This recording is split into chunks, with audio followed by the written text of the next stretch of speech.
Recording Studio Bhagwa.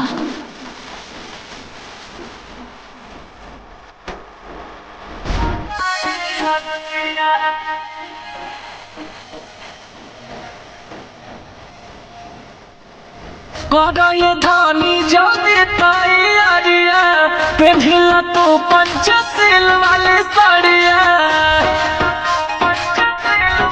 ए हो करो ये धानी जल्दी तैयारिया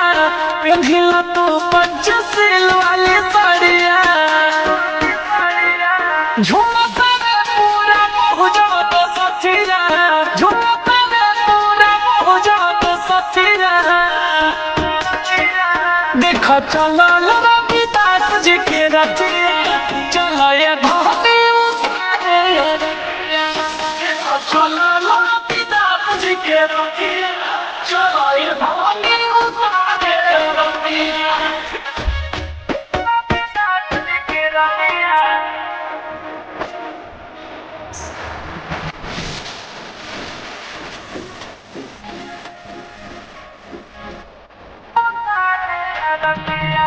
हाथिया घोड़ा हो बाजोड़ा जोड़ा हो स्वागत में बाबा के कभी नहीं खतोड़ा हो